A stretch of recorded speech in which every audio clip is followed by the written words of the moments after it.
I moved around the dining room like someone trying to hold a fragile dream together, smoothing the tablecloth as if I could erase every cold stare Veronica ever threw my way. The candles cast a warm glow across the room, soft and gentle, but inside me everything felt tight and anxious.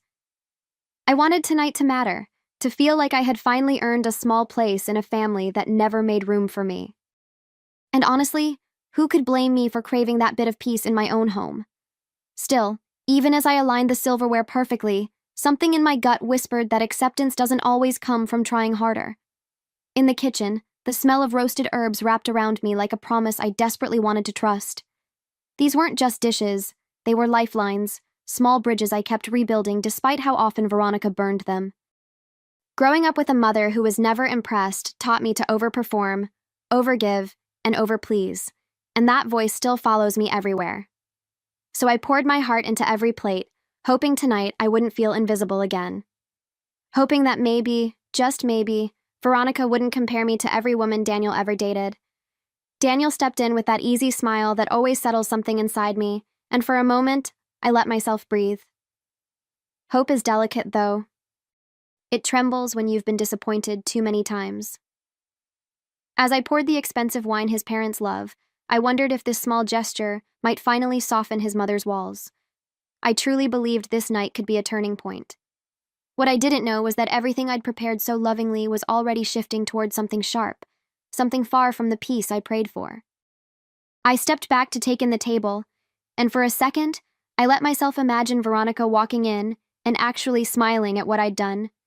Maybe she'd notice the linen napkins folded the way her mother used to fold them. Maybe she'd appreciate the wine I knew she loved, even though it cost more than I liked to admit.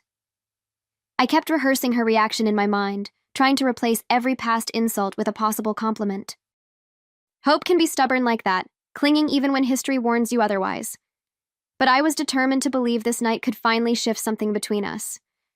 As I lit the last candle, I felt that familiar pressure in my chest, the one that shows up whenever I try too hard to be accepted. It reminded me of all the times I sat alone as a kid, waiting for someone to say I'd done well, waiting for approval that rarely came. Those old wounds still guide me, even now, making me push myself beyond exhaustion just to feel worthy. And standing there, in my own dining room, I realized how deeply I wanted Veronica to see me, not as someone who took her son away, but as someone who loved him enough to build this home with him, someone who deserved a seat in this family. When Daniel walked over and wrapped his arm around me, I let myself lean into him for a heartbeat. He told me not to stress, but he didn't grow up learning love through performance like I did. I kissed his cheek and told myself I could handle whatever the night brought. After all, I'd prepared every detail, every flavor, every small gesture with intention.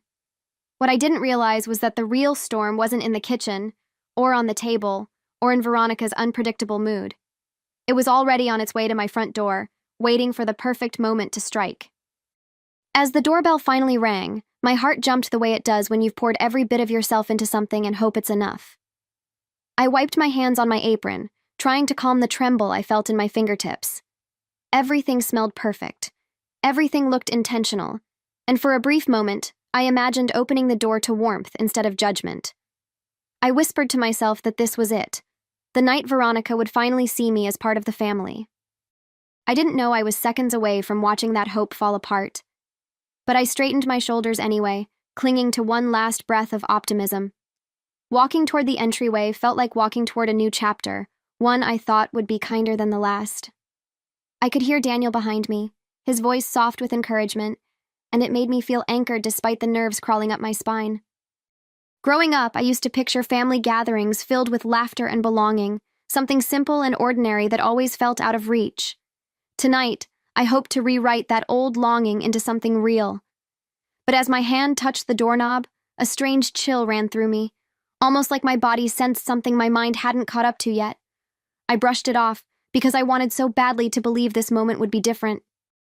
When I opened the door with my best welcoming smile, I didn't expect it to disappear so quickly.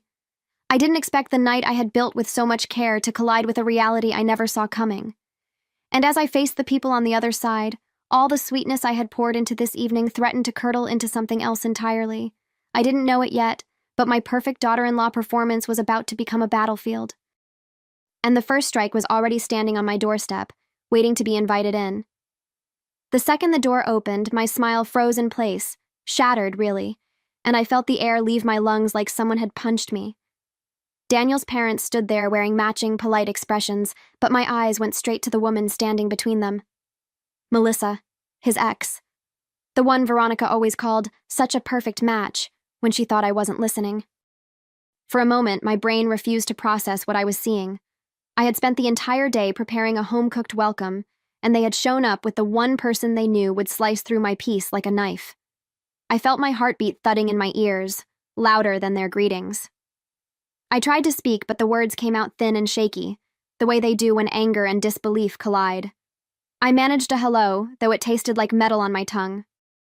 I asked about the unannounced guest, keeping my voice steady even as my palms burned with humiliation. Veronica answered with that little smirk she wears when she's pretending to be innocent. She said Melissa was practically family. Hearing that felt like someone reaching into my chest and twisting something sharp. Practically family? I had married her son. I had built a life with him. Yet somehow I was still the outsider at my own door, the person she tolerated but never chose.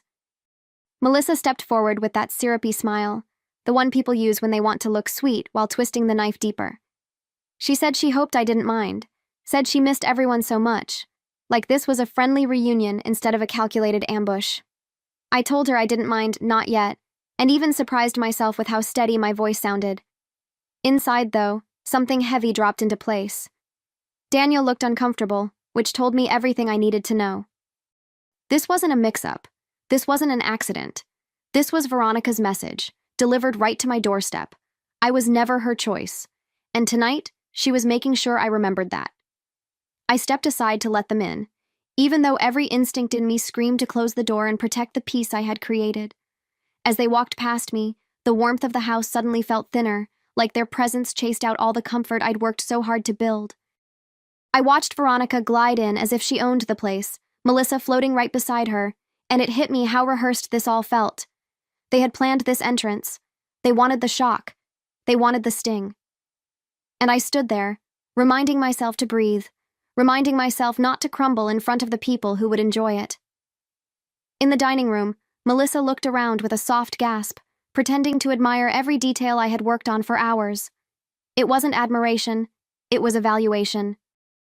She touched the edge of the tablecloth like she was checking its quality. She commented on the candles as if she were hosting, not me. And Veronica watched her with a proud smile, the kind she'd never once given me.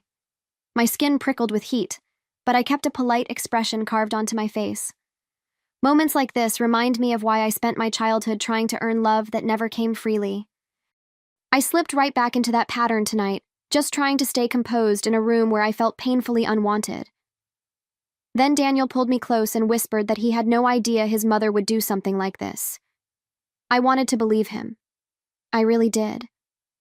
But the hesitation in his voice made doubt settle coldly somewhere inside me. I told him I was fine, though I felt anything but. The truth was simple. This wasn't just disrespect. It was a test, one designed to see how much humiliation I'd endure before breaking. As I looked at Melissa sitting comfortably at my table, the table I set with my own hands, a slow burn started rising in me. Not rage, not yet, just the early spark of a fire I didn't know I was ready to let loose. When we finally gathered around the dining table, I felt the weight of every unspoken intention pressing against my shoulders. Melissa took the seat closest to Daniel.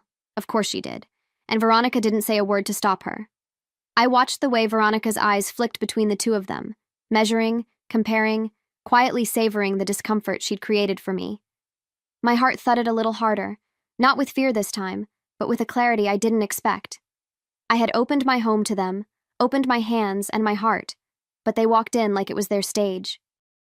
And in that moment, I realized I wasn't going to play the quiet, gracious hostess they expected. Melissa leaned in with a sweet little tilt of her head, telling Daniel how good it was to see him, how much she'd missed family time. The way she said it made something cold run down my spine. I could feel Veronica watching me, waiting for me to crack, waiting for her little ambush to do what she intended, make me small. But that old familiar ache of trying to be accepted suddenly started to shift into something sturdier. I didn't grow up surviving disappointment just to wilt now. I glanced at Daniel, and even he seemed unsure of where to place himself between loyalty and discomfort. I knew then that this wasn't just an awkward dinner. This was a challenge. I took my seat slowly, keeping my composure the way someone holds onto the railing during a storm. I let my gaze settle on each of them, Veronica with her icy pride, Melissa with her sugary arrogance, Daniel with his uneasy silence. The room felt different now, the air a little sharper, as if the walls themselves sensed that something big was brewing. And for the first time that evening, I didn't feel scared of what was coming. I felt ready. They thought they were in control, but they had no idea that the quiet woman they underestimated had her own fire waiting to be unleashed. And dinner was just getting started. The moment everyone took their first bite, I could already feel Veronica preparing to strike, the way a storm gathers before the thunder cracks. She lifted her fork with an exaggerated sigh, humming at the mashed potatoes like they were disappointing but tolerable. Then she turned to Melissa with a bright, smug smile and said, "Melissa always made the best mashed potatoes Daniel had ever tasted." It was so blatant, so childish, so cruelly intentional that I almost laughed. Almost. Instead, I swallowed the frustration rising in my throat and kept my back straight. I wasn't going to give her the satisfaction of seeing me flinch. Daniel jumped in before I could, reminding his mother, firmly for once, that I cooked the entire meal. His voice carried that quiet irritation he rarely shows around his family, and for a second, I felt a flicker of validation. But Melissa waved it off with a little laugh, as if she were the star of some nostalgic family sitcom. She said they probably just missed her cooking. Missed her. The audacity was almost impressive. I looked at her, really looked at her, and something inside me finally clicked. I had spent so long trying to be polite, trying to fit into a family determined to push me out. Tonight, their little performance wasn't just petty, it was pathetic. So I smiled at Melissa, sweet as sugar, and reminded her, in front of everyone, that her cooking once sent Daniel to the hospital. I watched the color drain from her face, a slow fade from confidence to horror. It felt like lifting a weight I'd been carrying for years. And when Veronica froze, looking at me the way someone looks at a dog that finally bites back, I felt something powerful settle into my chest. A steadiness. A boldness. A sense that I didn't have to sit quietly and absorb their disrespect anymore. They wanted a show, after all. And I was just beginning to give them one. Veronica's fork clattered against her plate, and the look she gave me could have sliced through steel. But I didn't back down. Not this time. I sat there calm and collected, watching Melissa shift uncomfortably in her chair, her confidence shrinking by the second. And that's when I remembered something else, something they all conveniently forgot. I reminded Melissa about the time she keyed Daniel's car and the police were called. The room went silent, a heavy kind of silence that reveals truth more loudly than shouting ever could. I could feel Veronica's anger rising, but I felt strangely grounded, as if I was finally stepping into the version of myself they never expected. When Veronica snapped at me to stop, her voice trembling with fury, I realized I had hit a nerve deeper than I imagined. I looked her in the eye and said I wasn't finished, and I meant it. For years, I had watched her put Melissa on a pedestal and belittle me with backhanded comments, icy smiles, and subtle digs. But the truth? Veronica didn't love Melissa either. She just loved control. Control over Daniel, control over the narrative, control over who deserved to be part of her family. And I wasn't playing along anymore, not when they walked into my home with a reminder of everything I wasn't supposed to be. So I stood up, not dramatically, not angrily, just decisively. And I looked at each of them, letting the quiet stretch long enough that they felt the shift. I told them that if uninvited guests were allowed at my table, then uninvited truths were allowed too. The words tasted like freedom. I felt my heartbeat slow, my spine straighten, my breath deepen. I wasn't the woman scrambling for their approval anymore. I was the woman revealing every ugly secret they pretended didn't exist. And for the first time all evening, they were the ones who didn't know where to hide. I could see their faces stiffen as I began laying out the truths they tried so hard to bury. I started with the simplest one. Melissa cheated on Daniel. Twice. The words seemed to echo across the table, landing with the weight of every lie she'd sugarcoated over the years. Melissa's eyes widened, her lips trembling like she was searching for a story to hide behind, but I didn't give her time. I moved on, reminding everyone how she once stalked Daniel at work, showing up unannounced so often that his boss threatened to file a report. Watching her facade crumble felt like reclaiming every piece of dignity she'd tried to chip away from me. Then I turned my gaze to Veronica, and I watched her flinch, not physically, but emotionally, the way someone does when the truth pushes too close. I told Daniel exactly what she hoped he'd never hear, that she begged him to get back with Melissa even while he was engaged to me. I told them how she called me not good enough, how she spread whispers to relatives about how Daniel could have done better. The tension snapped across the room, sharp and electric, and for the first time, I wasn't the one shrinking under the pressure. I was the one holding the match, and they were sitting in the pool of gasoline they poured themselves. Melissa began to cry, insisting she didn't deserve to be humiliated. And maybe a younger version of me, the one who always apologized for taking up space, might have softened. But not tonight. Not after what they did. I looked at her and told her I did it on purpose, because respect is earned, not demanded. The shock on their faces told me they had never imagined I could fight back. Never imagined I had claws of my own. And as they sputtered and scrambled to recover, I felt a strange calm settle over me. Tonight wasn't just about exposing them. It was about finally taking back every piece of myself they tried to diminish. And the night was far from over. The moment the dust settled, if you could call that tense, vibrating silence, settled, Daniel stood up so quickly his chair scraped across the floor. His face was flushed, torn somewhere between shock and shame, and he looked at his mother like he didn't recognize the woman sitting there. When he demanded to know how she could bring Melissa to our home, I felt something twist inside me. A part of me wanted to believe this was the moment he'd finally see what I'd endured for years. But another part, the quieter, wiser part, knew Daniel had spent a lifetime excusing her behavior. Old habits don't break easily, especially when guilt and loyalty are tangled together. Veronica didn't waver, not even a blink. She crossed her arms and said she wouldn't apologize, insisting Melissa belonged in the family. Hearing that word again, belonged, felt like someone scraping a bruise inside me. I had spent years trying to build a life with Daniel, a life where I was more than tolerated, more than the outsider who didn't fit their mold.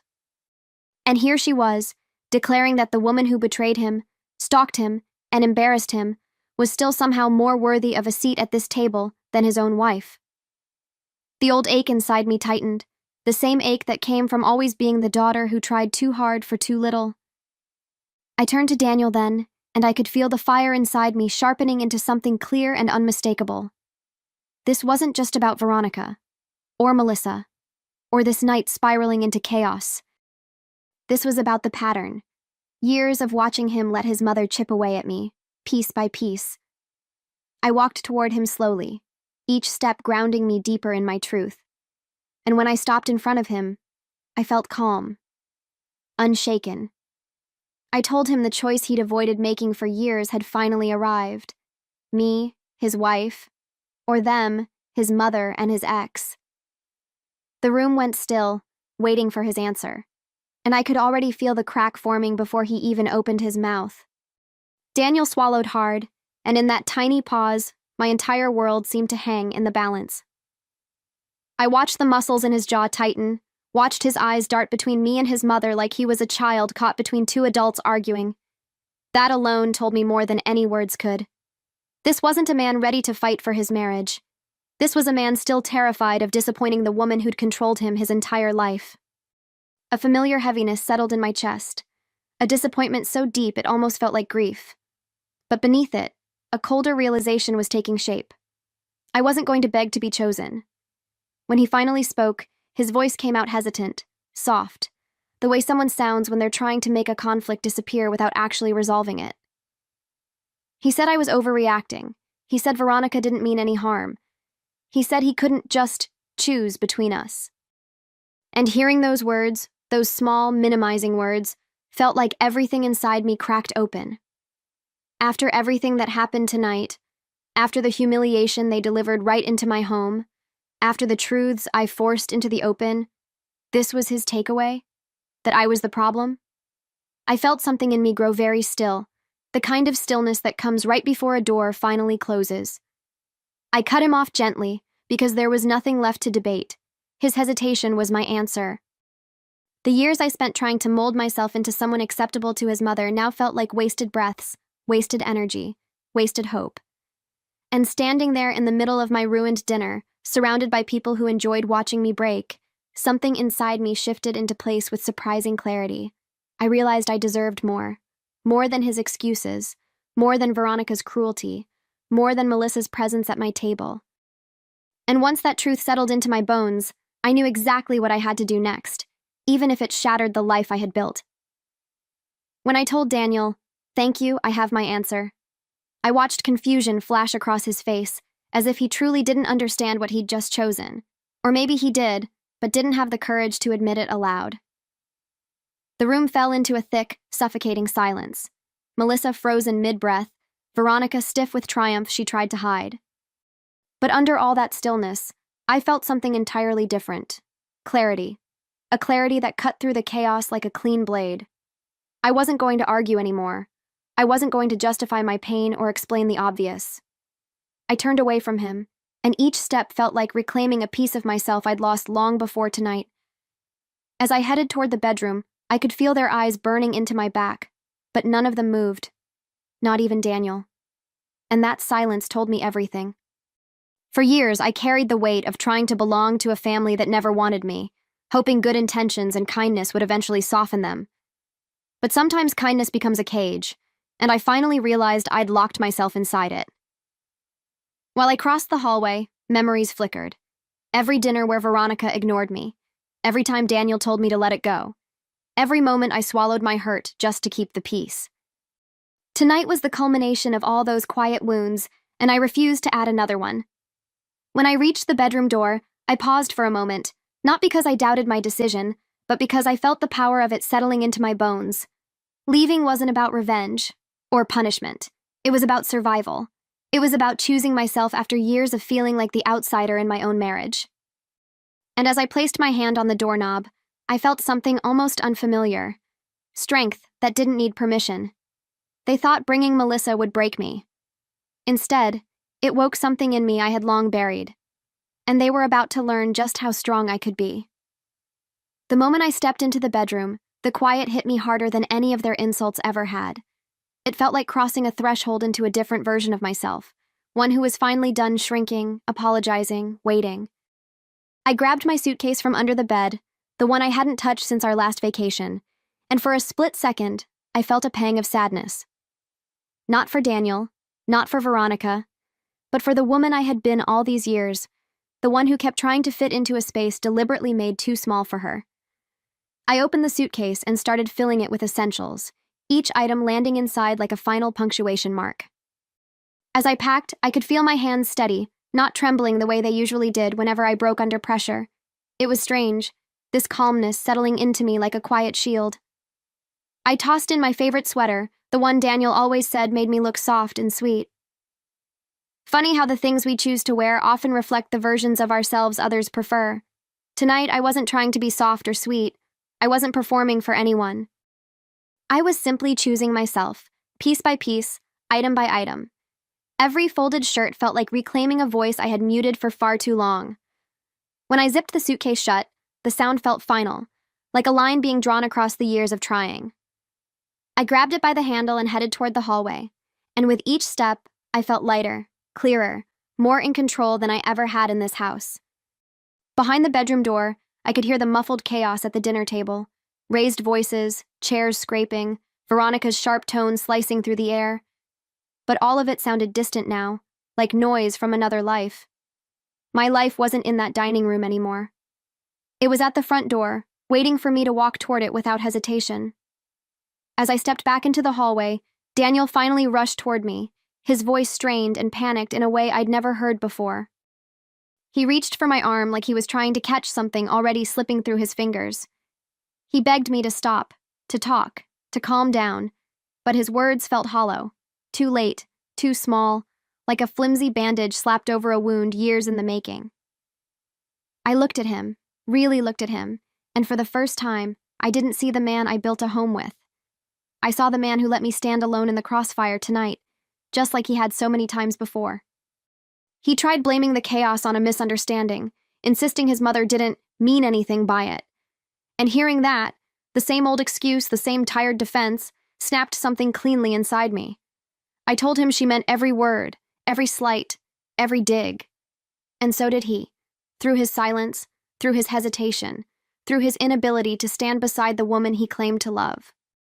Watching him sputter for an explanation felt strangely freeing, like finally seeing the truth behind a fogged mirror. This wasn't a marriage, it was survival. And I had survived long enough. I turned toward the front door with my suitcase in hand, feeling the weight of every step, but also the liberation inside each one. Daniel followed me, still pleading, still reaching, still trying to rewind a moment that had been building for years. I told him calmly, almost too calmly, that love isn't real when it requires you to shrink. It isn't love if it asks you to tolerate disrespect just to keep the peace. And as I stood at the door, hand on the handle, I felt no fear, no doubt, no guilt.